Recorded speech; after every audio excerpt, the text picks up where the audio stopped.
Yesus itu bukan sifat. Yesus itu manusia, sama seperti saya. Bahkan saya lebih hebat dari Yesus. Oke? Saya beristri, saya punya anak, Yesus tidak. Pahami itu. Jadi kalau saya sedang membahas tentang Tuhan pencipta langit dan bumi, jangan Anda bawa-bawa Yesus. Yesus itu makhluk. Salam satu Tuhan.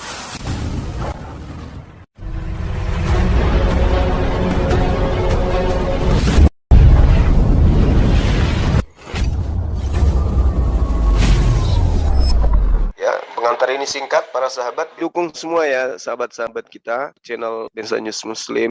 Di like, di subscribe, di share sebanyak mungkin untuk supaya mencegah sahabat-sahabat kita di luar sana tidak terpengaruh terhadap pemurtadan.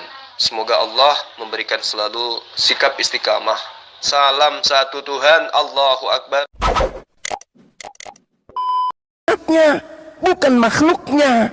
Yesus itu makhluk, jauh rendah di bawah. Jauh. Yesus itu bukan firman. Yesus itu adalah makhluk yang berasal dari firman.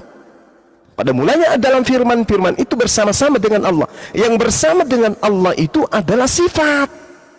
Nah, sifat ini kemudian melantunkan perkataan, aku ingin Maria hamil. Itu adalah perkataan yang keluar dari sifat. Pada saat Tuhan berfirman, aku ingin Maria hamil, apakah Yesus sudah ada? Belum.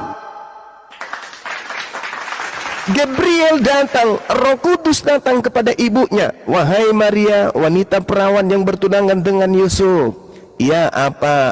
Tuhan yang Maha Tinggi menginginkan engkau hamil dan melahirkan seorang manusia bernama Yesus. Hendaklah engkau menamai dia Yesus. Nah, pada saat itu Yesus sudah ada? Belum. Mana Tritunggal di situ? Enggak ada. Yang ada melekat pada diri Allah itu sifat. Dari sifat ini melontarkan perkataan. Perkataan ini ditangkap oleh Gabriel. Gabriel mengantarkan ke Maria. Maria kemudian mendengarkan perkataan itu. Yesus ada? Belum. Yesus belum ada. Kenapa? Mesin belum berbunyi. Pada saat mesin berbunyi, yang keluar asap dulu, baru kemudian karbon dioksida. Pada saat itu kemudian Maria mengiyakan, hamil dia. 9 bulan kemudian ada suara bunyi dari kandang binatang. Baru ada Yesus. Yang bersama-sama dengan Allah tadi itu siapa? Yesus? Bukan. Lalu siapa? Sifat. Bukan Yesus yang bersama dengan Allah. Bukan. Wong Yesus itu makhluk. Yesus itu makhluk. Jadi yang bersama-sama dengan Allah itu sifat. Al-Kalam sifatnya. Nanti setelah dia berkata, aku ingin menciptakan makhluk bernama Yesus lahir tanpa ayah. Perkataan ditangkap Gabriel. Gabriel sampaikan ke makhluk bernama Maria. Maria mengandung hamil. Baru ada Yesus. Setelah ada Yesus dikatakanlah kemudian firman itu telah menjadi daging. Maksudnya apa? Al-Kalam mengeluarkan kalimat. Anda tidak paham pasti. Sifat berkata ingin menciptakan manusia. Setelah perkataan itu keluar dari mulutnya, barulah tercipta Yesus. Oke, maaf. Jadi boleh tidak ada Tritunggal, saya jelaskan nggak ada. 30 detik ya. Silakan. Oke, ya. Saya mau bernarasi sebentar ya. Ketika kita membahas tadi esensi dari firman ilahi itu sendiri, bersumber dari mana? Apakah firman Allah itu kekal bersama Allah, sifat Allah itu kekal bersama Allah, itu Anda sudah mengiyahkan ya. Oke, kita sepakat di sini, satu sepakat, satu tujuan, ya berarti firman Allah, sifat Allah itu kekal bersama Allah ya. Itu dua udah ya. Tapi di sini ya, kembali lagi saya menegaskan ya, ketika kita membahas firman ilahi, kita tidak sedang membahas tentang materi ataupun fisik di sini. Tidak ada fisik di sini yang kita bahas dari tadi. Anda ngalor ngidul malah menyinggung tentang Yesus. Kita belum sampai ke Yesus. Urusan Yesus nanti saya bisa mempertanggungjawabkannya ketika kita membahaskannya. Ini kita membahas tentang hakikat keilahian begitu ya. Kapan hakikat keilahian yang maha besar itu bisa tersampaikan kepada makhluknya ya, tentu melalui firman-Nya. Firman-Nya berasal dari mana? Dari kehendaknya ya, dari sifat-sifatnya. Itulah yang dinamakan dengan sifat Allah atau keinginan Allah itu sendiri kekal bersama Allah itu sendiri. Lalu saya bertanya ya, ini masih 20 detik ya. Saya bertanya ya, berarti udah 2 tadi ya. Tapi kembali lagi bukan dua dalam bentuk angka materi kita di sini ya. Dalam perspektif kita membelajar kebagaimanaan Allah yang benar ya. Bukan keberapaan Allah yang benar, bukan ya. Pandangan itu harus dihilangkan ya. Oke, saya bertanya begini ya. Apakah kalam Allah itu kekal bersama Allah? Silakan. Iya, baik. Sifat Allah kekal bersama dengan Allah. Oke? Sifat al-kalam kekal bersama dengan Allah. Saya balik nanya. Pada saat sifat kekal bersama dengan Allah, Yesus di mana pada saat itu? Jawab. Mas, kita belum bahas tentang Yesus nih. Ya. Ya, saya tanya, jawab aja. Suka-suka saya. Anda kan membawa tadi penjelasan saya tentang Tritunggal. Tritunggal itu salah satu. Dengarkan dulu. Tritunggal itu salah satunya di dalamnya adalah Yesus. Oke? Kekal bersama Allah itu sifatnya. Pada saat sifat kekal melekat pada diri Allah, apakah di situ Yesus ada? Jawab. Oke, ya. Walaupun di sini kita belum membahas tentang Yesus, namun saya mengikuti alur Anda sekarang ya. Oke, berarti Anda sudah mengiyakan bahwasannya kalam Allah kekal bersama Allah, ya sifat Allah kekal bersama Allah, berarti ya Anda sedang percaya Tritunggal, menjelaskan Tritunggal. Walaupun itu sudahlah penonton saja yang menilai. Tunggu. Jangan Anda pakai jurus Paulus di sini. Coba sebutkan siapa saja oknum yang ada di Tritunggal. Coba. Satu. Kalam Allah itu kan kalam Allah kan. Ya. Tunggu. Sebutkan dulu Tritunggal itu, sebutkan dulu. Satu. Tritunggal adalah 3 siapa? Allah yang benar itu, ya. Iya, siapa aja Tritunggal itu? Coba siapa aja? Satu. Bapak ya. Satu. Ya. Tunggu. Diulang. Satu ya. Bapak, kedua sifat Bapak. Sifat Bapak. Ketiga aktualisasikan melalui firman ya. Firman itu kan bukan tiga apa? Bapak ya. Yang ketiga apa?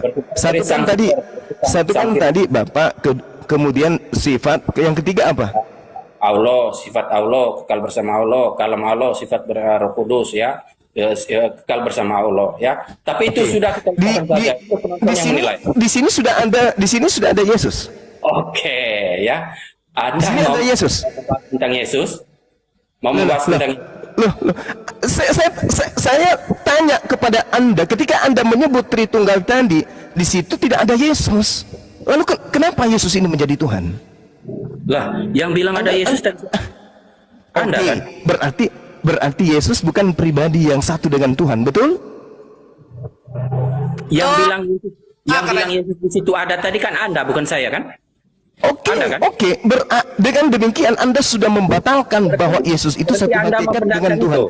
Dengar. Berarti Anda sudah membenarkan bahwa Yesus itu tidak satu hakikat dengan Allah, betul? Nama Yesus dari tadi, ya dari tadi saya belum menyebut nama Yesus. Itu lain cerita kawan. Ya? Itu maka saya ingin penegasan dari saudara. Berarti yang Anda maksud Tritunggal itu Yesus tidak masuk di dalamnya sebagai pribadi, betul? Kan sifat Allah dan kalam Allah kan begitu. Kita tidak membahas tentang materi ya tidak. Berarti dengarkan saya. Berarti Yesus itu tidak satu hakikat dengan Allah, dengan Bapa, betul? Yesus setelah ini kita bahas, oke? Ya, kita bahas ini tentang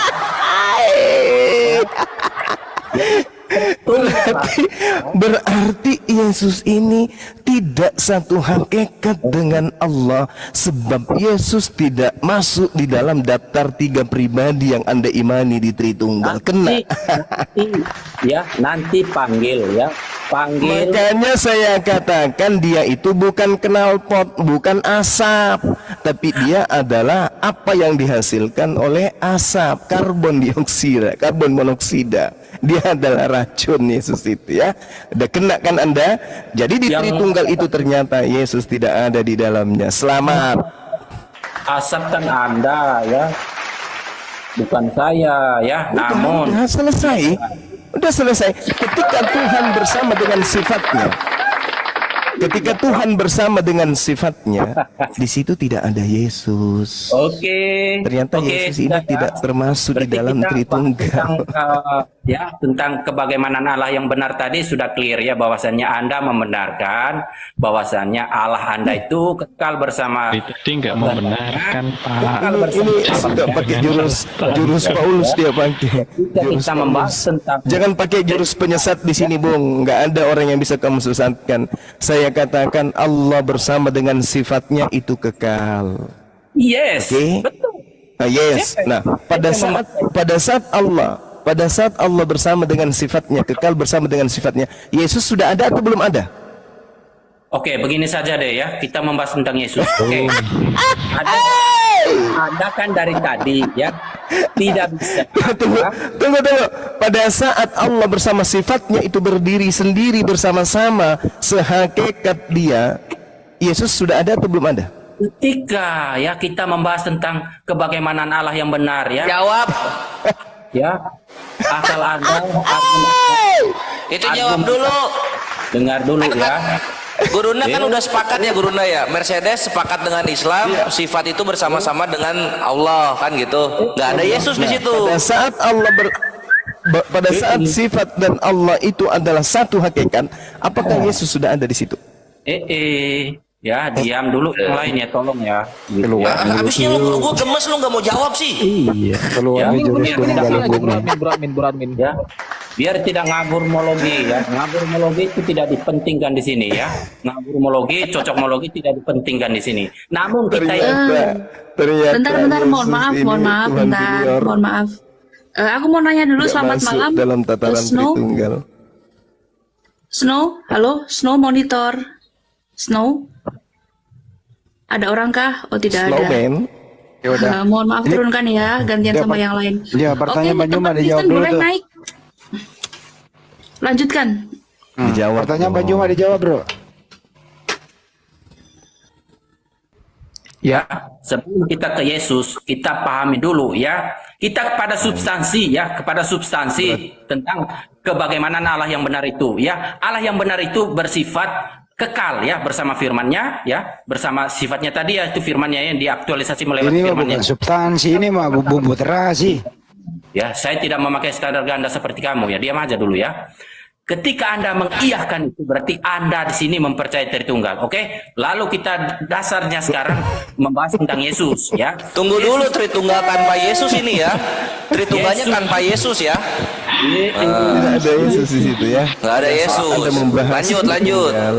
Halo Bandung, apakah kamu sehat di sana, Bandung ya? Oke, Pada ya. saat saya membahas, saya tidak Yesus pernah mengatakan itu Allah itu adalah- Tritunggal. ya. Di situ hanya berbicara mengenai Allah dan sifatnya. Tidak ada lagi yang sifat Allah itu tidak ada yang Anda katakan tadi itu Tritunggal, itu nggak ada di Islam. Udah, Mas. Allah dengan sifatnya itu satu. Biarkan penonton yang menilai. Yang bilang 3 siapa? Allah di dan sini? sifatnya itu satu. Kan Sementara Tritunggal tadi Kri- sudah saya jelaskan. Tritunggal Tritunggal di adalah Kristen menjelaskan itu adalah kebagaimana Bapa, Allah yang benar Yesus, itu. dan Roh Kudus bermerpati. Tritunggal Mereka itu bukan adalah menjelaskan satu, tiga beberapa pribadi, Allah satu yang hakikat. bukan, Itu Mas, di Kristen. Jadi jangan Tritunggal Anda itu pakai dijelaskan. cara-cara Paulus di sini, jangan Anda pakai. Saya tidak pernah membenarkan Tritunggal karena Tritunggal itu Bapa, Yesus, bermerpati. Paulus itu adalah seorang makhluk Saya nggak ciptaan pernah pakai Tuhan. cara-cara Ngapain kamu- Paulus. Sedangkan yang kita bahas ini adalah sifat Allah, Paulus diciptakan oleh sifat Tuhan. Allah dan Allah itu satu hakikat, tidak terpisah. Antara Yes. Allah dan sifatnya tidak terpisah. Bilang 3 kan? Sekarang bagaimana bisa Anda Tuhankan Yesus sementara Yesus beda hakikat dengan Allah? Oke. Kok bisa jadi Tuhan dia? Berarti realitasnya tentang pembahasan kebagaimana Allah yang benar tadi sudah diambil poinnya sama penonton. Oke, kita bahas tentang Yesus. Yesus itu kan sejatinya kan nama dari kemanusiaan, dari firman Allah yang turun menjadi manusia. Nah, yang turun jadi manusia ini sifat atau bukan?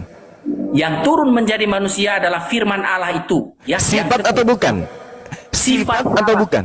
Sifat Allah diaktualisasikan pada makhluk penyampai. Ya, Jadi sifatnya Allah keluar dari Allah gitu. Yesus adalah nama dari kemanusiaan dari firman Allah yang menjadi manusia. Ingat. ada parah. Jadi sifat Allah itu keluar memisahkan diri dari Allah gitu. Oh, sifat Allah itu tidak terbatas oleh ruang dan waktu. Anda jangan membayangin diri Anda. Anda diciptakan oleh Allah. Tadi oke. Tadi sifat dan Allah dengar. Tadi sifat Allah dengarkan dulu. Tadi Anda sudah mengakui sifat Allah dan Allah itu satu hakikat, betul? Oke, betul. Satunya di sini satu apa, Mas? Satu apakah hakikat? Apa satu seperti merkat gini? Lem-leman. Nggak usah cerita gereja di sini. Itu di gereja boleh Anda pau-pau kayak gitu. Allah dan sifatnya itu satu hakikat. Oke. Makanya saya tanya, adakah Yesus di situ? Enggak ada, katanya. Kita tidak sedang membahas Yesus. Berarti Yesus itu bukan hakikat, satu hakikat dengan Tuhan. Karena Yesus di luar garis. Sekarang saya tanya kepada saudara, yang menjadi Yesus ini sifat atau perkataan? Oke, jawab. Ya. Saya mencuci otak kamu dulu ya. Sombongnya minta ampun. Sombongnya minta ampun. Kamu bicara itu bukan dari olahan kepala, tapi dari hasil isi tumitmu kau bicara. Sekarang kamu sampai ingin cuci otak saya. Sekarang pertanyaan saya kepada saudara, yang menjadi Yesus ini firman atau sifat? Apakah Anda sudah memahami? Cerdaskan, dengarkan dulu pertanyaannya. Pertanyaan saya, yang menjadi Yesus ini sifat Allah atau perkataan yang keluar dari sifat Allah? Jawab.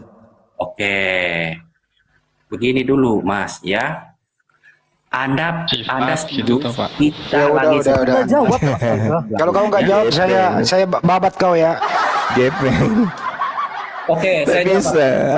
Anda bisa nipu di sini, nggak bisa nipu. Yang menjadi Yesus itu sifat Allah atau perkataan yang keluar dari sifat Allah itu sendiri yang diaktualisasikan melalui firman Allah itu sendiri. Karena sifat Allah nah, kita bongkar tipu-tipu Anda. Kita bongkar tipu-tipu Anda sekarang. Kita bongkar tipu-tipu Anda. Ya udah, Anda diam dulu, Anda udah jawab. Kita bongkar tipuan Anda sekarang. Dengarkan.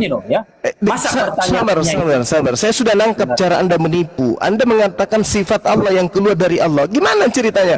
Sifat Allah yang melekat pada diri Allah kok bisa keluar? Katanya tadi satu hakikat, kok bisa berpisah? Oke, sudah. Memanjang. Kenapa bisa berpisah? Katanya satu hakikat, kok bisa berpisah? Iya, sudah bisa diam yang lain. Sudah bisa Anda mendengarkan sekarang saya buka tipuan Anda. Sudah siap belum? Dengarkan saya penipu, dengarkan. Di dalam Yohanes 8 nomor 42, Yesus sendiri berkata, "Aku datang bukan atas kehendakku." Berarti dia tidak sifat. Dia makhluk yang keluar dari sifat. Oke, silakan. Mas, biasakan begini ya Mas ya. Ini udah tahun 2024 ya. Iya, ini sudah tahun 2024. Cara tipu-tipu gereja jangan Anda bawa di sini, memalukan. Itu kan pandangan Anda saja ya. Sekarang begini, saran saya ganti nama Anda menjadi membodohkan, bukan mencerdaskan. Sekarang begini, sabar dulu. Kita edukasi kepada yang di bawah ini. Sekarang gini, ketika Allah bersama dengan sifatnya melekat, ya, di situ ada berapa kehendak? Oke, sudah Mas. Ya. Jawab aja, di situ ada berapa kehendak? Biasakan begini ya, pertanyaan itu lebih simpel. Enggak usah ngajarin saya. Pada saat sifat dan Allah melekat bersama-sama, pada saat Allah dan sifatnya melekat, hakikatnya sama, melekat satu hakikat, ada berapa kehendak di situ? Jawab. Biasakan ketika Anda bertanya itu simpel, namun jawabannya lebih panjang sedikit. Dengarkan saya. Pada saat Allah bersama sifatnya itu melekat tak terpisahkan, di situ ada berapa kehendak? Jawab. Kita di sini adu argumen, jangan takut duluan. Di situ ada berapa kehendak? Jawab. Ini ketakutan dari Anda. Di situ ada berapa kehendak? Jawab. satu kehendak ya. Satu Di- kehendak, satu kehendak. Baik, ya. baik, satu kehendak. Baik, baik. Diam Oke. dulu, Anda. Teman-teman sudah mendengarkan dari mulut saudara Allah dan sifatnya satu kehendak. Yesus berkata di dalam Yohanes 8:42, Mas, aku datang kalau bukan atas kehendakku. Ada Kalau berapa Anda kehendak di situ? Mas. Dengar. Antara kehendak Yesus dan kehendak Allah ada berapa kehendak? Jikalau Anda ya, Jikalau pertanyaan saya antara kehendak Anda Allah berpikir dan untuk kehendak tolong Yesus permintaan ada berapa kehendak? cerminkan Mas ya. Ya. Membodohkan, dengarkan. Antara kehendak Allah dan kehendak Yesus ada berapa kehendak? Tidak mau mendengarkan omongan orang lain. Pertanyaannya lebih Jawab ngalor ngidul. pertanyaan saya. Jawab saja, nggak usah jualan kecap. Ini bukan di gereja. Kamu Ini- sedang diskusi dengan Abang Suma. Ini jurus Sekarang pertanyaan saya ulang. Pertanyaan Antara Anda kehendak Allah Ya. dan kehendak Yesus itu ada berapa kehendak? Jawab. Mas, saya bisa mempertanggungjawabkan itu, Mas. Tapi saya mau gini loh, Mas. Ada berapa kehendak? Pertanyaan itu lebih panjang dari jawabannya. Tadi Biasakan Anda mengatakan antara sifat dan Allah satu kehendak. Antara Allah dengan Yesus berapa kehendak? Jawab. Oke. Jawab. Saya ulangi pertanyaan Anda ya, boleh ya? Antara Allah atau Bapa ya dengan Yesus sifatnya. satu kehendak. Kembali Dengan lagi saya sifatnya, menekankan dengan ini. sifatnya satu kehendak. Dengan Yesus berapa kehendak? Aduh. Anda ini mau diskusi apa mau apa ini Anda? Allah dengan sifatnya satu kehendak. Allah dengan Yesus berapa Saya mau kehendak? tanya dulu. Anda mau melanjutkan diskusi apa enggak? Mampu nggak Anda berdiskusi? Jawab aja, nggak usah lelucon. Ya. Kalau mampu antara bilang Allah, antara Allah Kalau dengan mampu, bilang Yesus mampu. berapa Kalau tidak, ya kehendak? sudah. Ya. Antara Allah dengan Yesus berapa kehendak? Saya kan sudah menjawab. Ya satu kehendak. Kehendak Yesus. Ada dua. Itu orang Kristen sendiri mengatakan ada dua. Kok Anda mengatakan ada satu? Oke. Hah? Anda Sudah, Mas? belajar dari mana? Mas? Belajar dari mana? Anda bisa berdiskusi? Saya kasih data. Udah. Anda kan mengatakan ada satu kehendak. Matius 26, dengar. Matius 26 nomor 39. Maka Saya majulah ketahui, Yesus Anda. sedikit, lalu Yesus sujud dan Yesus berdoa. Katanya, "Ya Tuhanku, jikalau sekiranya mungkin biarlah cawan ini berlalu daripadaku, tetapi jangan seperti yang ku kehendaki, melainkan seperti yang Engkau kehendaki." Kamu tadi mengatakan satu kehendak. Ini pertanyaan Yesus mengaku dua kehendak. Mas. Anda saja begini ya, Mas. Mas. Ya. Udah, jangan seperti anak-anak. Ya. Stop, diam, jangan tertawa lagi. Stop ya. Yang tertawa kan Anda sendiri, masa disuruh stop sendiri. Ya. Jangan emosi, santai Oke. aja. Oke, Menurut ya. Anda, antara Allah dan Yesus satu kehendak. Menurut Yesus, antara dia dengan Allah dua kehendak. Yang mana yang benar? Persoalannya di sini. Persoalannya di Yang sini. benar, Anda atau Yesus? Persoalannya di sini, Mas. Ay, Persoalannya di Berat. sini. Anda mau berdiskusi. persoalannya ada sama otak Anda. Pecah, Anda masih bocor bisa- halus. Masih mampu berdiskusi dengan saya Anda ini? Hah? Anda menggunakan cara-cara tipu-tipu di sini nggak laku. Tidak ada tipu-tipu. Anda mengatakan antara Allah dan Yesus satu kehendak. Yesus Contoh. mengaku antara dia dengan Allah dua kehendak. Anda membohong. Aduh, beginilah diskusi dengan kamu. Anda penipu. Makanya dikatakan di dalam 2 Yohanes 1 nomor 7, penyesat itu, pembohong itu, penipu itu adalah mereka yang tidak mengimani Yesus datang sebagai manusia. Tidak boleh ambil kesimpulan sendiri ketika Itu diberi dalil. Yang Anda berambil terciduk kesimpulan sedang itu menipu. penonton, Mas. Saya ulang bukan lagi. mas. Saya ulang lagi. Antara Allah dengan Yesus ada berapa kehendak? Oke, saya bisa menjawab ya. Saya boleh menjawab. Boleh menjawab? Saya tanya dulu. Silahkan Pak, merchandise. Oke. Begini kan yang saya suka ya. Iya. Ketika Anda menyebut dua nama, dua kata-kata di situ, Allah atau Bapa ya, dengan Yesus, ada berapa kehendak? Ya, saya bahas satu persatu ya. Yesus adalah nama kemanusiaan dari firman Allah yang turun menjadi manusia, ya. Namun Allah di sini siapa? Sang firman itu sendiri, sang Bapa.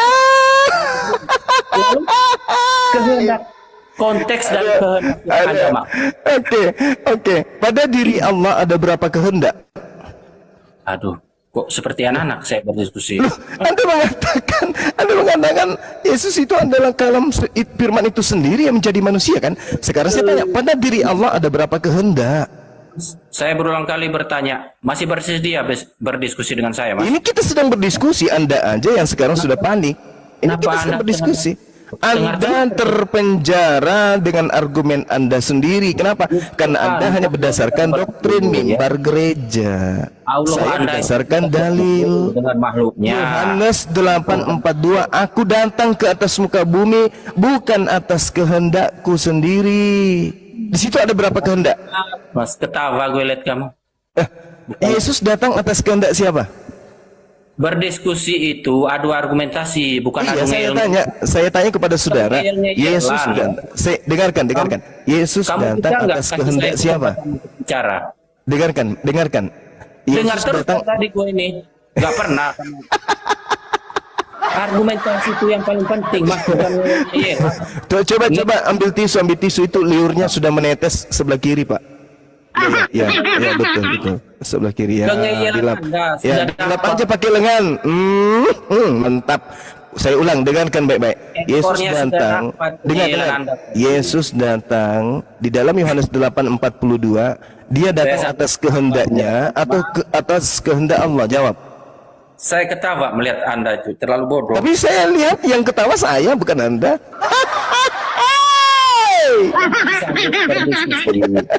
Ya, ketika Anda mengatakan masih sanggup berdiskusi, berdiskusilah dengan baik agar mendapat edukasi. Setidaknya penonton menilai nanti. Saya ulang lagi. Yohanes 8:42. Aku datang bukan atas kehendakku. Nah, sekarang apakah Yesus datang atas kehendaknya atau bukan? Jawab. Ketika argumentasi kita adu, maka penonton yang menilai ya. Jangan Anda mengambil kesimpulan yang sudah ini sekarang kita tiktokan, Bang. Yesus mengaku di dalam Yohanes 8. Saya konsentrasi terhadap semua kata yang keluar dari mulut saudara. Anda justru bermain di akal Anda sendiri, di pikiran Anda sendiri, di asumsi Anda sendiri. Bagaimana kita mau berdiskusi dengan baik ketika ada pertanyaan, Anda cuma berangan-angan terhadap saya konsentrasi terhadap semua kata yang keluar dari mulut saudara. Anda justru bermain di akal Anda sendiri, di pikiran Anda sendiri, di asumsi Anda sendiri. Bagaimana kita mau berdiskusi dengan baik ketika ada pertanyaan, Anda cuma berangan-angan terhadap atas kehendakku sendiri. Pertanyaan saya, apakah Yesus datang ke atas muka bumi atas kehendaknya atau bukan atas kehendaknya? Jawab. Di asumsi Anda sendiri. Bagaimana kita mau berdiskusi dengan baik? Jawab. Oke, ya. Saya mohon Anda diam dulu sebelum saya menyelesaikan penjelasan menurut pertanyaan dari Anda, ya. Namun di sini saya setuju dengan pertanyaan Anda, singkat, tapi nggak ngalor ngidul dulu kan, begitu. Pertanyaan itu lebih panjang dari jawabannya, ya. Paham kan itu, ya? Pertanyaannya apa? Coba ulang. Coba ulang pertanyaannya apa? Udah panik dia. Bang Handi liurnya, Bang Handi kasih tisu dulu, saudara kita. Udah setting ember. Coba ulang pertanyaannya, Bro. Coba diulang. Itu tadi ada doubling tuh. Ya coba kau ulang pertanyaannya, Bang Joma. Coba ulang. Tadi ada doubling. Bang. Soalnya nama Anda itu terlalu ponga, mencerdaskan. Harusnya ya santai aja pakai nama itu loh, nggak usah terlalu mencerdaskan. Gitu. Aku bacanya merchandise. Lucu Anda. Saudara Yohanes 8:42, Yesus berkata, aku datang bukan atas kehendakku. Berarti Yesus dan Bapa bukan satu kehendak. Sudah. Itu aja loh sebenarnya. Sudah. Anda ingin menegakkan benang basah sehingga Anda jadi lawak-lawakan, ditertawakan di sini, Bang. Coba Anda jujur aja bicara. Gak usah pakai jurus-jurus mimbar gereja. Diskusi pasti berjalan baik. Saya ulang ya, Yohanes 8:42, aku datang bukan atas kehendakku, tapi atas kehendak Bapa. Berarti antara kehendak Yesus dan kehendak Bapa ada dua kehendak. Anda mengatakan satu kehendak, kena Anda, ditertawakan Anda. Matius 26:39, bukan atas kehendakku, tapi atas kehendak Bapa. Kena lagi Anda, Yesus dan Bapa dua kehendak, Anda mengatakan satu kehendak. Coba, bagaimana Anda bisa menutupi kebenaran dengan kebohongan? Silakan. Tunggu gue makan dulu. Sampai energinya hilang ya Tuhan. Jangan lupa habis makan minum oli. Aduh, saudara saya makan gimana? sushi dari Jepang. Iya. Makanlah dulu, Jadi Bang, sambil jadi minum. pertanyaannya sederhana ya. Yohanes 8:42. Yesus datang atas kehendak siapa? Oke. A. Kembali. Kehendak Bapa, B. Kehendak sendiri. Jawab. Takut keselak Bang Andi, lagi makan Bang Andi. Ya, Selak biarin. nanti. Anda tahu Yesus itu siapa? Gitu dulu ya. Yesus itu siapa? Nggak dijawab. Segala sesuatu kan harus dipahami dulu. Ini kan nama saya kan mencerdaskan kehidupan bangsa agar anda semua tidak linglung ya. Ini namanya kamu nggak mencerdaskan. Itu kamu membego-begoi keluargamu. Saya di sini, ya, saya di sini ya memeriksa apakah anda. Saya ulang pertanyaannya. Yesus Yohanes itu 8:42. Yohanes 8:42. Yesus datang atas kehendak siapa? A. Kehendak Yesus sendiri. itu B. siapa, Kehendak Bapa. Mas, Yesus itu siapa? Jangan asal ngomong aja lo. Yesus itu anak orang. Nah, terus hubungannya dengan pertanyaan kamu apa? Ya maka Yohanes 8:42. Yesus datang atas kehendak siapa? Lalu A. Kehendak sendiri. B. Kehendak Bapa. Yesus anak orang. Iya, anak orang. Oke, ya. Yesus adalah nama kemanusiaan dari firman Allah yang turun. Paham dulu, ya? La haula wala quwata illa billah. Sudah? Gimana Bang ini? Anda semakin kacau. Sekarang pertanyaan saya selesaikan dulu, baru loloskan ajaran irasional tadi. Apakah antara Yesus dan Allah itu satu kehendak? Anda mengatakan satu kehendak, tapi faktanya dua kehendak. Anda mencoba jurus lain. Oke. Yesus itu adalah kemanusiaan dari sifat. Bagaimana ceritanya Anda mengatakan sifat begini, sisi Mas, ya. kemanusiaan? Aduh, ya Allah ya Karim. Ulaika hum syarrul bariyah. Orang kafir itu seburuk-buruknya makhluk. Inilah sebabnya. Mas, Kenapa Al-Quran mengatakan Anda adalah seburuk-buruknya makhluk? Karena ini, coba. Anda mencoba untuk mengatakan bahwa kambing itu adalah sapi. saya makan lagi ya. Oke, saya makan lagi aja lah. Aduh, parah saudara saya ini. Ya, Dia ini mending kibarkan Indonesia ini. bendera aja Bang. Diskusi dengan kita itu harus berdata, jangan jurus-jurus kayak gini. Di ruangan debatnya capres sama cawapres itu ya, enak. Di sana mah orang rasional semua, nggak ada yang buntu kayak lu. Nah, maksudnya cara-cara diskusinya di sini kan nggak seperti itu. Jadi ikut-ikut arus aja lah. Walaupun mereka Yesus itu siapa, yang dikatakan Allah di sini siapa, mana tahu mereka hanya bertanya doang. Ketika orang menjelaskan, mereka sudah mengambil tafsir sendiri, mengambil kesimpulan sendiri. Ya udah, makan kebodohanmu. Ya kau ditanya harga cabai, kau jelaskan harga oli, nggak nyambung.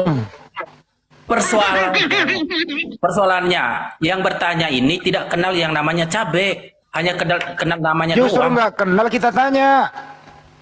Makanya ketika Anda nggak kenal, makanya butuh penjelasan dari Bagaimana orang. Anda mau menjelaskan? Kita ingin tahu harga cabai, lu jelasin harga oli. Oke, kalau Anda mengetahui tentang kualitas cabai yang bagus, Ya, Anda bagaimana? perlu sumber dari yang punya Cabai cabai. nyambung, Jadi cuma bahas cabai nyambung. Nyambung dia. Anda cabai nyambung. tahu yang punya cabai apa tidak? Saya bertanya seperti itu.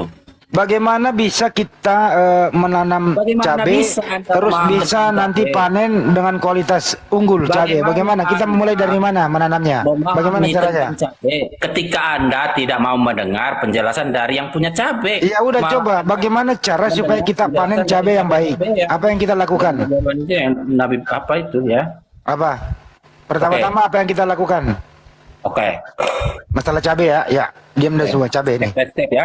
Ya, Ketika Anda mengetahui ya, Anda tertarik nih dengan cabai ya. ya, ya, Pun cabai hanya namanya doang yang Anda tahu ya.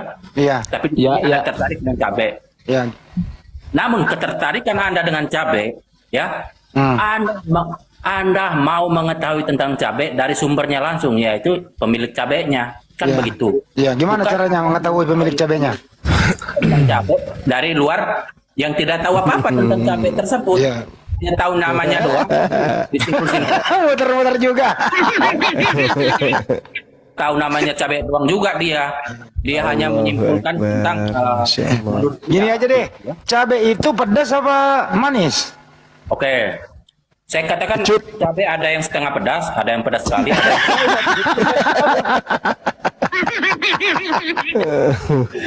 Enak juga cemilan ini.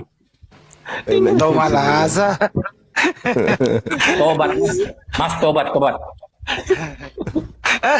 Pak mencerdaskan udah capek kah? Atau sudah KO? Oh, tidak. Oh belum. Oh, lanjut. Saya mau kasih kuliah umum Cerdaskan. terhadap apa ini? Gimana cabai? Gimana harga cabai per kilo berapa sekarang ya? Cabai per kilo. Iya. Oke. Cabai per kilo sekarang. Cabai per kilo sekarang, Mas. Iya. Itu harganya beda-beda, Mas. Kalau di kampung kamu berapa? Di kampung saya itu tidak ada yang jual cabai. Ya Tuhan, nurut aja ini juga. Yang ada cabai-cabean, Mas. Enggak ada cabai di kampung. Yang ada cabai-cabean. Udah sama Bro Admin aja ya, gantian ya. Ternyata dari tadi Bang Nyuma diskusi sama orang yang berobat jalan. Ini ada satu lagi saudara kita dari sebelah, Bro Admin. Selamat malam. Maaf dari tadi belum saya sapa. Bro Admin. Monitor. Temannya Bang Handi Selamat malam host. Oke, ini temannya Bang Handi. Oke. Silakan Bro Admin, Pak mencerdaskan biar makan dulu, biar istirahat dulu. Silakan Anda mau menyampaikan ganti apa? nama ya, cabe-cabeannya. Jadi itu topiknya Bro Admin, antara kehendak Yesus, kehendak Bapa. Artinya ada dua kehendak di situ Bro Admin. Coba dibantuin dulu Bro Admin. Dua kehendak di sini. Silakan. Iya, memang dua kehendak sih. Ada kehendak Yesus sendiri, ada kehendak Bapa. Tetapi dalam melakukan karya, itu memang mengikuti kehendak Papanya. Jujur. Itu baru Iya, jawaban. Itu jawaban jujur ya Bang Nyuma ya. Iya. Nah sekarang Bro Admin, pemilik kehendak yang bernama Yesus itu saat sekarang ini di mana dia? Kalau Yesus kan sudah terangkat. Iya.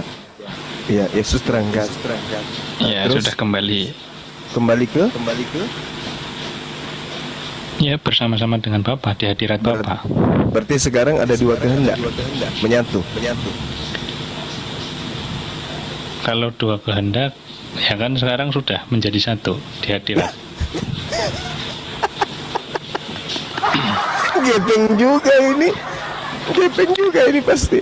Bagaimana ceritanya? Pemilik kehendak yang tadi manusia itu kemana?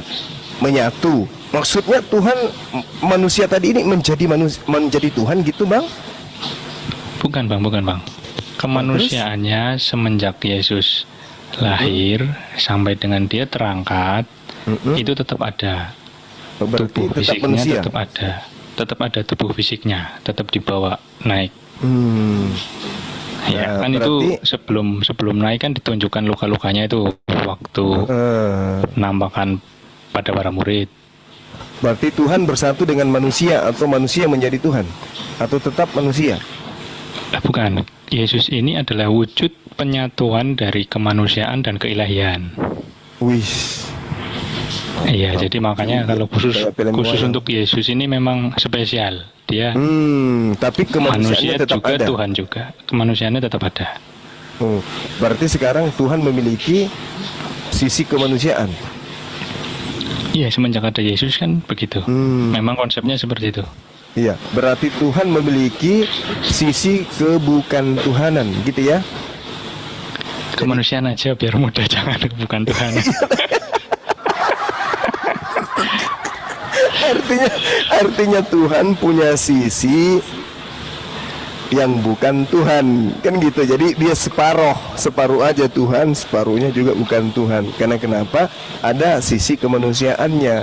Sisi kemanusiaan itu bukan Tuhan, berarti Tuhan memiliki sisi kebukan Tuhanan. Ini gawat ini kalau kayak gini. Kalau pakai diksinya kebukan Tuhanan ya ini sulit topang, sulit dipahamin. Gawat ini, bahaya. Tuhan punya sisi bukan Tuhan. Waduh, parah. Berarti tidak utuh lagi Tuhan itu sebagai Tuhan ya, karena sudah memiliki sifat kebukan Tuhanan. Ya, Kayaknya Bang Juma malam bukannya ini bahagia tidak banget ya.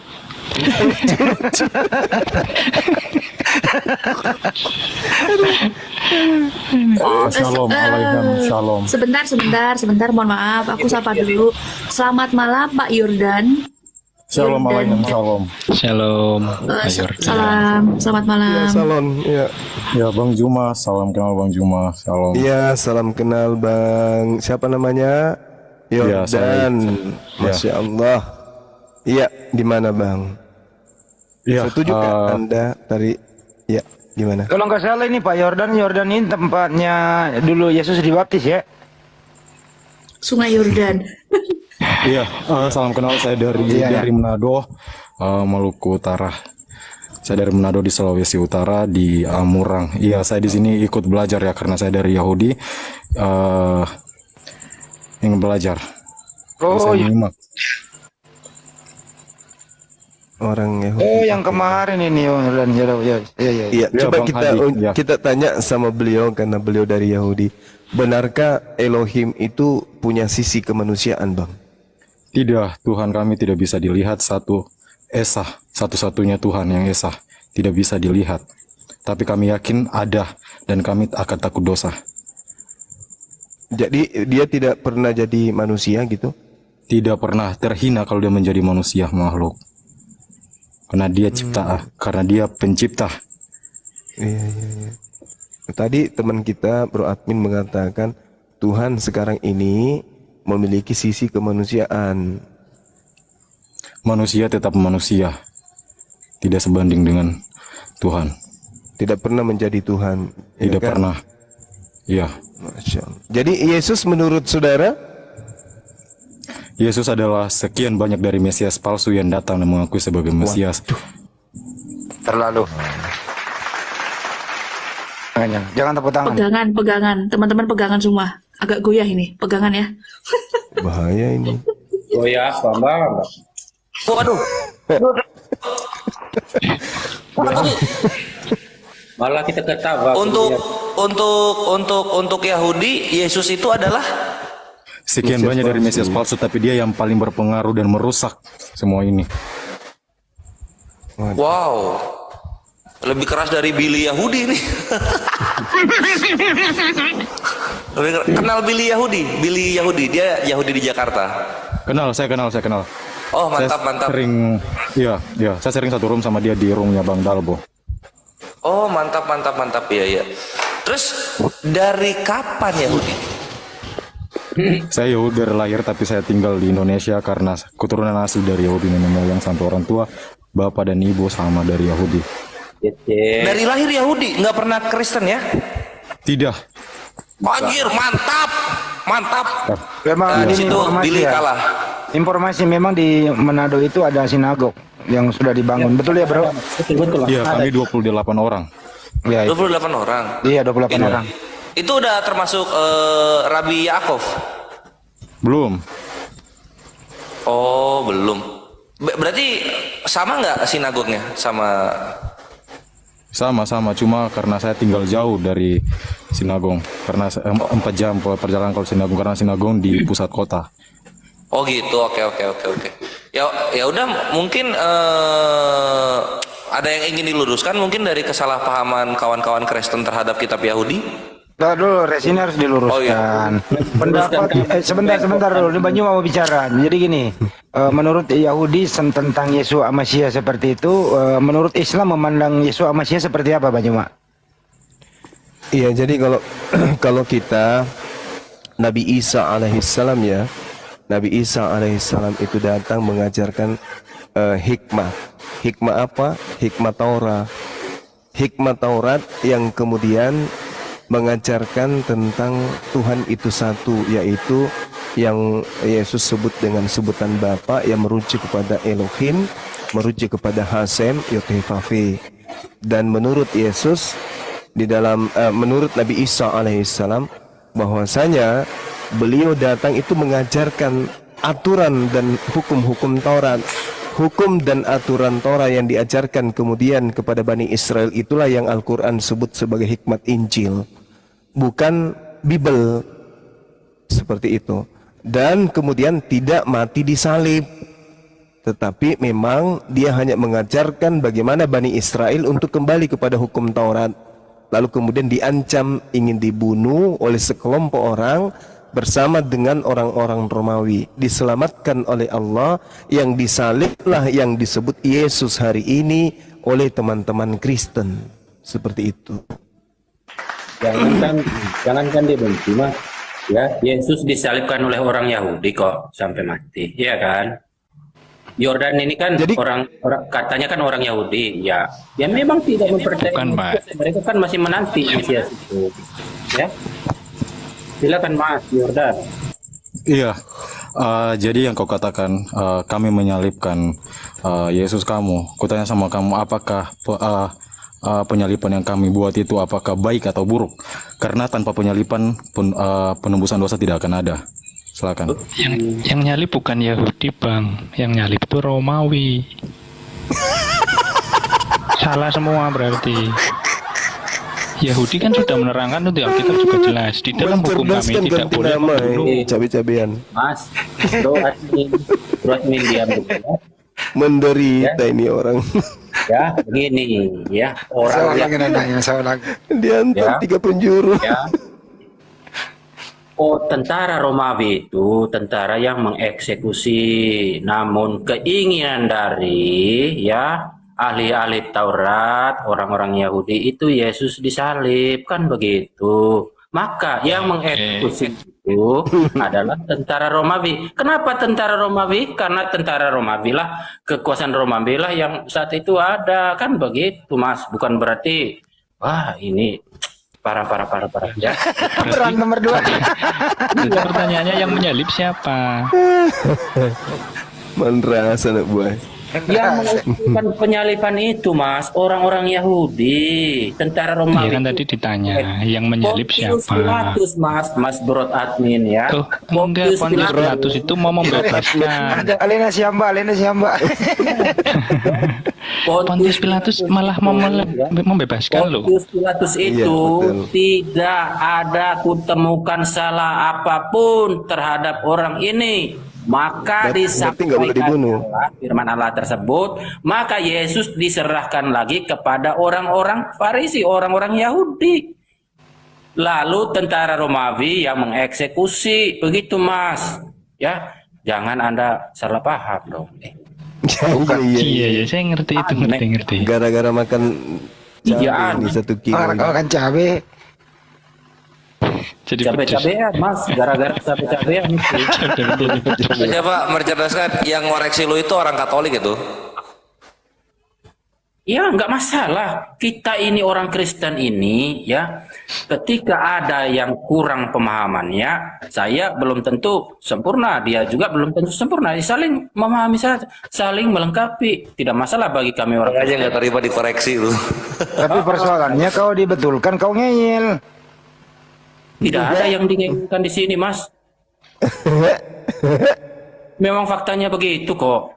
Pontius Pilatus itu kan pemerintahan Romawi yang ada pada saat itu di tanah Israel, kan begitu ya. Pontius Pilatus itu mengatakan saya tidak menemukan secelah pun dosa terhadap orang ini, kesalahan terhadap dia ini. Diserahkannya lagi kepada orang Yahudi. Apa yang dikatakan oleh orang Yahudi? Salibkanlah dia, ya, salibkanlah dia. Lalu datang tentara Romawi menyalibkannya di Golgota, karena yang berkuasa adalah tentara yang berhak untuk menyalibkan, bukannya warga sipil. Kenapa orang Yahudi memerintahkan kemudian disalibkan Yesus? Kenapa orang Yahudi memerintahkan? Itu adalah bagian siapapun yang terlibat di dalam firman Allah, itu adalah bagian orang terpilih dari Allah itu sendiri. Dari Allah itu sendiri, ya. Gak nyambung ente. Kenapa orang Yahudi ingin menyalib Yesus pada saat itu berdasarkan orang Bible? Yahudi yang menciptakan orang Yahudi adalah Allah Bapa itu sendiri. Maka melalui orang Yahudi.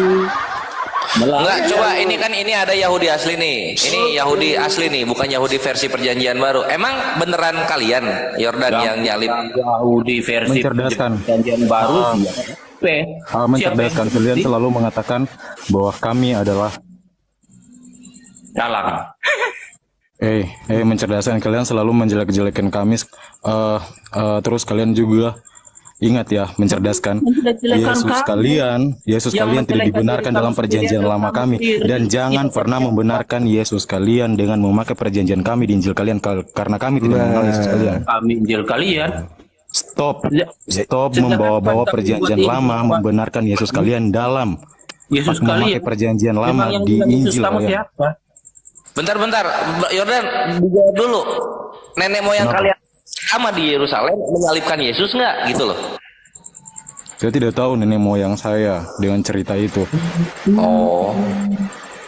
Tapi ingat ya, mencerdaskan ya, kami tidak membenarkan Yesus kalian dalam perjanjian lama kami. Jadi jangan bawa perjanjian lama untuk membenarkan Yesus kalian. Aduh, pedis. Yang meminta kamu untuk membenarkan Yesus itu siapa? Hah? Siapa? Kalian, mencerdaskan. Kalian sudah menodai siapa di sini? Mencerdaskan, ingat, perjanjian lama kami sudah ternoda dalam buku kitabmu itu. Karena apa? Kalian sering merevisi, mengganti. Kami tidak tahu karena apa. Kalau kalian memang bilang, tunggu, mencerdaskan saya. Begini, tunggu dulu, selesai dulu. Dengar dulu, mencerdaskan. Dengerin dulu. Perintah-perintah Allah. Dengerin dulu. Itu ternoda. Siapa yang noda kitab Anda? Anda sendiri kan? Dengerin dulu dia ngomong. Selesaiin dulu Mas Arjan. Silakan Mayor. Iya, dengar dulu. Karena begini, mencerdaskan. Kalian katanya memakai perjanjian lama, tapi di mana hukum Taurat kalian mengikuti? Tidak kan? Kalian sudah menudahi itu. Kalian menudahi dengan memakai isi kandungan Taurat kami di Injil kalian, membenarkan Yesus, sedangkan kami tidak mengenal Yesus kalian. Stop memakai perjanjian lama kami, membenarkan Yesus kalian. Oke, saya boleh menjawab ya?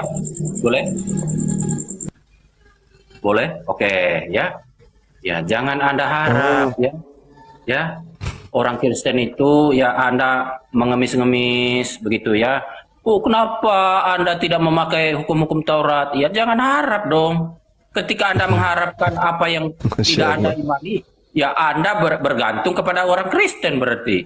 Mencerdaskan. Malah bersyukur gini loh ya. Saya mengatakan Tunggu dikit. Akhir mirab jazakallahu khair. Lanjut. Percaya diri terhadap iman Anda. Anda tidak perlu mengemis-ngemis ya, menangis-nangis. Kenapa ya? Terbalik. Kamu mencerdaskan. Mencerdaskan, kamu dengar ya, mencerdaskannya. Kalau tidak ada perjanjian lama, perjanjian baru tidak akan berdiri. Hah? Kalau tidak ada perjanjian lama, perjanjian baru tidak akan berdiri. Mengenal perjanjian baru karena ada perjanjian lama. Kata kalau itu kan kalau hayalan Anda kan? Apa hayalan apa sih? Kalau saja. Aneh Anda. Orang yang udah final kok dibilang kalau. Nggak ada kata kalau di iman, Mas. Apa sih kamu? Kami diajarkan tidak pernah menyembah kepada manusia, dan kamu datang memakai isi kandungan Taurat kami untuk menyembah manusia. Ternodahi kami. Diajarkan menyembah manusia. Apa sih kamu? Yang bilang Anda menyembah manusia.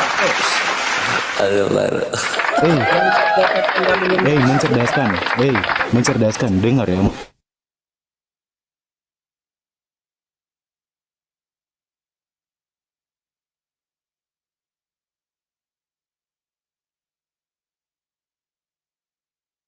Kalian duluan. Kami tidak pernah diajarkan Musa kami untuk menyembah manusia. Memangnya kalian di sini siapa? Siapa kalian? Apa sih kamu ngomong apa? Kamu Kamu tahu bilang tadi tidak perjanjian lama? Kamu tahu tidak perjanjian lama? Hukum Taurat kamu tahu tidak? kamu tahu. Kalau saya tahu memang kenapa?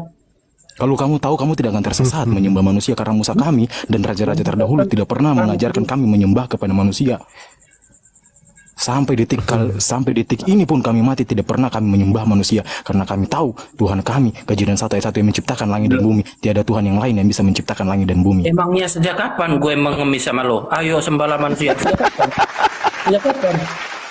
Sejak kapan? Ditanya. Maaf.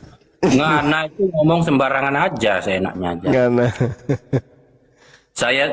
Kami juga tidak mengharapkan Gini Anda loh, saudara cabe-cabean. Maksud saudara Yordan ini, jangan kau mengambil kitabnya Bani Israel untuk membenarkan menyembah terhadap Yesus manusia itu maksudnya.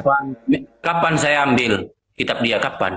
Nah, sekarang faktanya di dalam agama Anda ada kitabnya Yahudi, terjemahannya di kitab saudara nempel.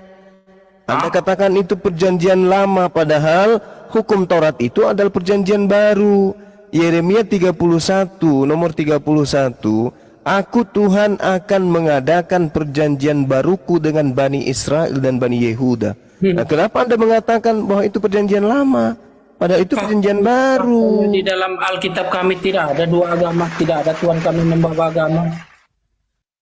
Apa yang mau Anda permasalahkan? Ngomong apa orang ini? Mabuk Bang Andi, kenapa orang ini mabuk? Paling ngaku ya penjara penuh. Oleng. Sejak Iya. di dalam Di Alkitab agama itu. Anda kan dari Roma. Agama Anda kan dari Roma. Kitabnya Roma itu bukan Taurat. Terus kenapa kemudian di agama Anda ada kitabnya orang Yahudi meskipun bentuk terjemahan dan dikatakan sebagai perjanjian lama? Padahal yang Anda sebut perjanjian lama itu justru adalah perjanjian baru Tuhan dengan Bani Israel. Kenapa Anda kata pakai Anda? kitabnya orang untuk membenarkan? Kenapa kata Anda memakai kitab orang Roma? Sementara kitab orang Roma itu kitab orang Israel. Lah, sejak kapan? Salah Bang, salah. Agama Yahudi itu tidak mengenal perjanjian baru milik Kristen. Nah, sekarang orang Kristen mengambil kitabnya Yahudi dalam bentuk Septuaginta, diterjemahkan ke dalam berbagai bahasa, lalu ditempelkan di kitab agama Kristen menjadi satu clipping. Itu legalitasnya dari mana coba? Oke. Ulangan 33 nomor 4, hukum Taurat itu hanya milik kepunyaan Bani Yakub. Nah, dari mana? Apa legalitasnya yang legalitas ini ada ndak legalitas yang kemudian orang Kristen menggunakan kitabnya Yahudi?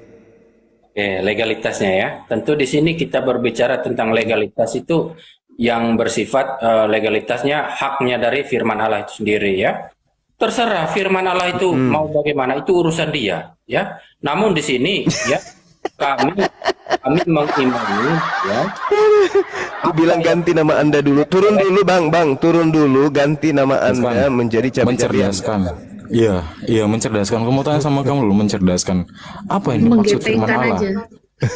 Sebentar, mencerdaskan. Aku mau tanya sama kamu. Apa kamu mengerti tentang firman Allah? Firman Allah itu seperti apa? Oke, ya yang lain bisa diam ya, mute ya. Kita diskusi ya, walaupun 5 menit saja. Baik, saya mute. Ya, ketika Allah itu yang maha segala-galanya, ya, menyatakan dirinya itu bahwasanya dialah yang berkuasa atas alam semesta ini, maka dia berfirman kepada manusia yang disebut nabi, ya, para nabi, dia menyampaikannya ya. Contoh kepada Musa ya, firman Allah hadir kepada Musa melalui media api ya. Tentu api itu diciptakan oleh firman Allah itu sendiri ya. untuk menyampaikannya kepada manusia, maka Allah menyampaikannya dengan cara Allah itu sendiri. Akan tetapi Musa sampai pingsan atau bersujud, atau Musa kasutnya tanggal ketika Musa mau menghadapkan ke arah api itu ya, kasut Musa, sandal Musa itu tanggalkannya, kan begitu ya. Akan tetapi Musa bersujud ke arah api tersebut bahkan sampai pingsan. Apakah api tersebut itu adalah Allah? Ya tentu bukan. Ya, firman Allah hadir berupa api ya, karena sesungguhnya Allah itu tidak pernah seorang pun yang bisa melihatnya, tidak seorang pun yang bisa mendengar suaranya, kan begitu. Namun firman Allah itu dengan cara Allah itu sendiri menyampaikan melalui entah suara. Apakah suara itu suara Allah? Tentu tidak. Suara itu adalah ciptaan Allah. Untuk apa? Untuk menyampaikan firman-Nya, kan begitu. Kepada siapa? Kepada para nabi. Ya, itu adalah hakikat dari firman Allah yang benar, yaitu firman Allah kekal bersama Allah. Ya, tentu firman Allah itu bersumber dari pikiran Allah itu sendiri atau sifat-sifat Allah itu sendiri ya, tidak di luar Allah ya. Kalam Allah atau roh Allah itu ya kekal bersama Allah, itu yang benar ya, bukan di luar Allah ya. Ketika roh kebenaran ada, setiap orang kan diberi kebenaran ya. Kebenaran akan menyampaikan firman apa yang disampaikan, kan begitu ya. Itu memakai kebenaran dari hak Allah itu sendiri. Maka firman Allah itu tersampaikan kepada manusia sampai sekarang. Allah menyampaikan melalui firman-Nya dengan cara berfirman, bukan dengan firman-Nya, dengan cara Allah berfirman, kan begitu. Allah berfirman, sumbernya dari mana? Ya dari sang firman, yaitu dari pikiran atau sifat-sifat Allah itu sendiri. Melalui Allah berkarya ya. Contoh, Allah berkarya untuk dalam rangka pembebasan Bani Israel dari perbudakan Mesir ya, di mana Allah di sini memakai jasa Musa ya, Nabi Musa ya, untuk membebaskan Israel dari perbudakan di Mesir. Allah memakai jasa yang bernama Yesus Kristus ya, untuk membebaskan manusia dari perbudakan dosa. Itu kami akui, karena kenapa? Itu hak Allah itu sendiri, bukan hak orang, bukan hak siapa-siapa ya. Kalau Anda bertanya, firman Allah itu Anda mengerti? Ya, firman Allah apa yang disampaikan oleh Allah itu sendiri kepada para nabi dan terbentuk di dalam satu kitab, yaitu namanya kitab suci. Walaupun Anda, oh itu kitab saya, itu kan kata kamu kan makhluk. Kamu lebih tinggi apa tidak dari Tuhan atau Allah? Kamu makhluk, kamu tidak tahu apa-apa. Cukup kamu imani saja. Kalau kamu imani perjanjian lama ya sudah, kamu bacain aja. Saya tidak memaksa harus perjanjian baru harus kamu imani, tidak. Ya, itu sifat-sifat Allah itu sudah mengatur itu. Untuk apa? Sebagai pembelajaran buat manusia. Tidak bisa ya, kehendak Allah itu dibatasi oleh manusia. Bang. Assalamualaikum warahmatullahi wabarakatuh. Salam. Silakan. Waalaikumsalam. Iya, mencerdaskan. Coba saya tanya sama kamu, dan kenapa sering kalian mengatakan bahwa firman itu adalah Yesus sendiri? Kenapa Allah menjadi Yesus dan Yesus menjadi Allah? Coba jelaskan saya. Oke, firman itu adalah Yesus sendiri. Ya, ketika konteksnya di sini adalah Yesus datang untuk menyerahkan nyawanya. Ingat ya, Yesus datang untuk menyerahkan nyawanya. Apakah nyawa itu nyawanya Tuhan? Tuhan tidak perlu nyawa. Yang menciptakan nyawa adalah Tuhan. Ya, maka ya sangat bodohlah ketika orang mengatakan, oh Tuhan digantung. Lah, kamu bisa nampak Tuhan apa tidak? Ya, bisa nampak. Kalau bisa nampak, saya mau ikutan dong, kan begitu. Yang tampak di situ adalah ya kemanusiaan dari firman Allah itu yang turun. Seperti Musa lihat api. Saya melihat Allah ini. Apakah api itu adalah Allah? Tidak ya. Beda konteks kawan ya. Ketika firman Allah itu turun menjadi tiang awan atau suara atau berupa mimpi para nabi atau penglihatan para rasul atau para nabi. Itu firman Allah itu turun ketika ada konteks-konteks tertentu. Ketika Anda mengatakan bahwasannya Yesus, kenapa Yesus itu kalian anggap itu adalah Allah? Yang dialahkan atau yang dipertuhankan kepada Yesus adalah hakikat Allah itu sendiri juga. Hakikat sang Bapa yang adalah ilahi, yang adalah sang firman itu sendiri, yang adalah Bapa, yang adalah Allah itu sendiri. Itu yang dipertuhankan, itu yang diperalahkan. Tentu kemanusiaan dari firman Allah itu yang turun menjadi manusia. Ya, hakikatnya sebagai manusia. Bukan manusia setengah-setengah jadi, kakinya satunya panjang sebelah, tangannya juga panjang sebelah. Tidak, dia 100% manusia. Namun perbedaannya menggantikan domba jantan atau lembu jantan di perjanjian lama yang tak bercacat celah untuk dikurbankan di mezbah, begitu ya. Bertanda bahwasannya inilah bani pilihan Allah.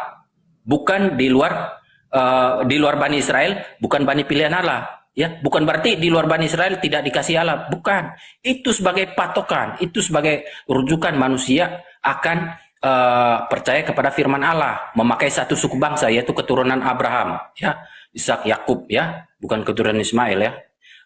Dan Allah punya kehendak sendiri bahwasanya firman-Nya itu turun menjadi manusia untuk dikorbankan di tiang salib menggantikan lembu jantan yang tak bercacat celah.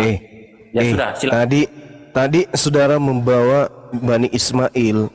Bani Ismail mengajarkan Islam. Bani Israel, Bani Ishak mengajarkan Sudah, itu kan iman Anda, itu berita Anda, ya. Kristen diajarkan oleh siapa? Ismail, Islam. Ishak, Yahudi. Kristen? Kristen? Ya. Kristen? Keturunan yang dijanjikan oleh Allah itu sendiri adalah keturunan Ishak. Ya, Ishak. Iya tahu, saya paham itu, ngerti tamat saya. Ismail, Islam. Ishak, Yahudi. Kristen? Oke, makanya Anda dia dengar, ya, melalui keturunan Ishak itulah jalur mesianik, ya, jalur mesianik, ya. Mesianik itu apa? Orang yang diurapi. Kok ada mekanik sih, mama mekanik? Ismail keturunannya nanti melahirkan Islam. Nabi Ishak keturunannya melahirkan Yahudi. Nabi mana yang melahirkan Kristen? Nabi mana? Yakub melahirkan ke-12 anak. Yusuf, Gepeng. Nabi Ismail nanti keturunannya melahirkan Islam. Nabi Ishak mengajarkan Yahudi. Nabi mana yang mengajarkan Kristen? Oh, Nabi mana yang mengajarkan Kristen? Oke. Ketika Anda bertanya demikian, ya, tentu kata Kristen itu kan pengikut Kristus, kan begitu. Siapa itu Kristus? Ya, Kristus itu kan orang yang diurapi. Siapakah dia yang diurapi itu?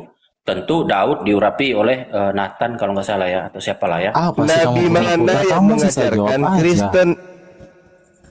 Mencerdaskan, kamu sih sama menjawab aja, bilang aja Paulus. Apa nih? Kalau tidak ada Paulus, wujud dari Kristen tidak akan pernah ada. Apa sih kamu? Jangan bodoh-bodohi orang di sini. Kamu harus jujur. Iyalah, kalau tidak ada Paulus, ya iyalah. Terus? Oke, berarti Nabi Paulus yang mengajarkan Kristen. Bro Juma, dengar dulu. Ya. Terus Paulus, sekarang Paulus ada apa enggak nih? Kalau tidak ada Paulus katanya. Realitasnya Paulus ada apa enggak? Sekarang di dalam kitab suci orang Kristen, Yordan, ada apa enggak Paulus? Paulus itu benar kita propaganda pengarang Lukas di Kisah Para Rasul. Dengar dulu. Paulus itu dibenarkan di kitab propaganda pengarang si Lukas, diberi nama Kitab Para Rasul. Sedangkan Paulus tidak pernah bertemu dengan Yesus. Bagaimana mungkin dia menyatakan dia adalah Rasul Allah? Sedangkan Yesus adalah Rasul Allah. Di dalam kitab suci orang Kristen. Ada. B, tidak ada. Ada tidak Paulus? Ada. Nah, kenapa Anda mengatakan kalau tidak ada Paulus? Itu kan kalau. Anda bego sekali, aduh. Pukul jidat dulu. Yang sudah ada, yang tidak ada. Jadi kesimpulannya, kamu tinggal menjawab bahwa Paulus adalah penyesat jemaat dan dia bangga dengan itu. Iya. Jadi Paulus adalah pendiri agama Kristen. Ya kalau memang contohnya kalau memang Paulus pendiri agama Kristen, ya lalu memangnya kenapa? Kenapa? Enggak apa-apa, kita cuma butuh pengakuan jujur aja. Pertanyaannya, kamu kalau saya ikut, pertanyaan kamu ikut Yesus atau Paulus? Pemikiran Anda, memangnya kenapa? Kalau Paulus mendirikan agama Kristen, Paulus rasul palsu. Paulus rasul palsu. Dia penyesat jemaat dan dia bangga dengan itu. Buktinya apa? Buktinya adalah dia mengutuk perjanjian lama kami dan mengatakan bahwa hukum Musa tidak. Dengar dulu. Dia mengatakan hukum Musa dosanya tidak setaranya lagi. Bagaimana dia bisa mengatakan itu sedangkan dia memakai perjanjian lama kami dan dia mengatakan bahwa hukum Musa tidak berlaku lagi. Hukum si botak itu, dengar dulu, si botak itu Mengatakan seperti itu dalam kitabmu. Dia sudah membuat kami sakit hati. Botak ya? Iya. Oh, begitu. Botak ya. Botak ya. Botak. Lalu apa cerminan hidup Anda sekarang, ya? Ketika Anda mengatakan Paulus itu rasul palsu, lalu kelebihan Anda dengan saya itu apa sekarang? Coba Anda terangkan. Apa kelebihan Anda? Apakah Anda bisa terbang? Apa bagaimana? Tidak, karena saya hanyalah manusia biasa. Makanya jangan mengatakan palsu yang asli. Yang asli katakan asli, yang palsu katakan palsu. Ya, di dalam memang palsu. Kristenan itu tidak ada yang namanya percaya kepada hal-hal yang palsu. Begitu loh. Anda jangan Dan kamu percaya dengan hal-hal yang palsu. Serigala itu tapi berbulu-bulu domba gitu loh. Nah, itu Paulus. Itu Paulus. Kalau yang asli katakan ini. yang palsu katakan palsu, ya. Yang ada katakan ada, yang tidak ada andai saja, nggak ada, ya udah ada pun jelas-jelas kau andai-andai saja, itu derita Anda ya. Yang menyamar menjadi Yahudi atau non Yahudi. Menyamar jadi domba, ternyata serigala, kan begitu. Domba itu kan Bani Israel, Bani Yakub. Nah, sekarang yang menyamar menjadi Bani Israel atau non Bani Israel. Yang mana yang benar? Oke, yang mana nyamar jadi Bani Israel, non Bani Israel, ya. Kata menyamar itu, ya, itu malah menjelaskan sebagai pencuri, ya, menyamar sebagai tamu begitu ya, padahal menengok-nengok aja dulu. Nanti curinya kapan, tahulah gitu kan, nyamar dulu. Apa sih kalian, bagaimana mencerdaskan bagaimana bisa kalian tidak mengenal dengan Paulus sendiri? Kalian harus mengenal latar belakangnya. Paulus itu berasal dari Tarsus atau dari Turki, dan bapaknya itu asli bangsa Yahudi dan ibunya adalah kepercayaannya dari Yunani. Dari mana? Dan Paulus itu punya dua kepercayaan, Yahudi dan Helisme. Makanya Paulus adalah anak yang kurang ajar. Apa sih kamu tidak tahu? 14 surat yang ditulis Paulus tidak ada proposalnya dari Yesus. Bagaimana dia bisa mengatakan itu? Berarti Mas, kita keluarga, kakek kita sama kakek-kakek. Kamu jangan putar-putar di sini. Kan sila-sila. Bapaknya Paulus itu dari Yahudi. Paulus itu pernah gagal menyembah matahari, dan targetnya apa? Targetnya Paulus adalah orang non Yahudi dan yang tidak memakan babi. Itu targetnya. Karena apa? Dia pernah gagal menyembah matahari. Begitu dan ya. Saya akui Paulus berhasil. Skenario-nya adalah berhasil 100% menyesatkan jemaat. Jadi kayak mana pada saat itu? Bagaimana itu? Gimana apa? Kalian harus belajar latar belakangnya si Paulus. Dia siapa? Anak yang durhaka, membantah bangsa bapaknya. Lalu? Makanya disebut serigala berbulu domba. Anda lebih baik dari Paulus? Saya lebih baik. Lebih baik. Iya, saya lebih baik karena apa? Mana? Kami hidup semata-mata karena siapa? Kami hidup semata-mata karena itu punya Allah, ya. Mana kitab Taurat? Mana? Apa sih? Kamu jangan putar-putar di sini. Yang dituliskan oleh Anda. Tulis apa? Anda rasul? Kenapa? Anda rasul? Yang pertanyaan saya di sini, saya bingung. Kami duluan, kenapa kalian yang menyembah manusia? Sedangkan kami diajarkan Musa, kami tidak pernah menyembah manusia. Apakah Musa kami menyembah Yesus? Paulus itu kan rasul. Apakah Anda rasul juga? Paulus bukan rasul. Bagaimana dia bisa menyatakan dia Paulus bukan rasul? Katakan Paulus bukan rasul. Apakah Anda rasul? Tidak, saya manusia biasa. Ya sama dong. Kamu tunjukkan mukjizat, mencerdaskan. Kamu tunjukkan satu mukjizat. Dari mana yang Anda mengatakan bahwa kamu lebih bagus dari Paulus? Paulus bisa menulis kitab suci yang dikarunia oleh Roh Kudus. Anda menulis kitab apa? Roh Kudus apa? Sedangkan Paulus tidak pernah bertemu dengan Yesus. Kurang lebih 30 tahun Yesus diangkat ke langit. Dia menulis 14 surat palsu yang tidak ada aproposalnya dari Yesus. Kamu harus tahu itu. Mana kamu tidak belajar atau pura-pura? Yang diwahyukan dari Allah Anda itu mana? Tunjukkan kepada saya. Tapi Anda lebih bagus dari Paulus katanya. Mana kitabnya? Ini loh. Iya. Nulis-nulis catatan karena belanjaan nggak di ketuhanan rumah? kami Itu jelas. kasih itu. Ketuhanan kami jelas. Yang bilang Tidak tidak seperti jelas. Anda yang datang-datang dan menyembah manusia dan memakai juga isi kandungan Taurat kami dan menyembah manusia. Tidak ternodai itu kitab kami. Iya. Hah? Ya apa? Makanya saya di sini naik, saya hanya bilang kepada Anda, jujur saya tidak suka berdiskusi seperti Ya, ini yang bilang membahas kamu bohong, mungkin tapi di kamu sini saya bilang. hanya melarang kalian ingat. Bohong, makanya Oten sekarang yang kamu menonton jujur. 61 kali Jujur, ini ya, yang menonton jujur, ya. ingat oten ya. Oh, Saya hanya jujur. kasih tahu pada kalian, jangan membawa-bawa perjanjian lama untuk membenarkan Yesus kalian di dalam Injil karena kami tidak mengenal Yesus Jangan kalian. membawa Titik. perjanjian lama untuk membenarkan Yesus kalian. Berarti dari tadi kamu bohong ya, sekarang baru jujur ya? Jujurnya sedikit daripada bohongnya. Katanya jujur.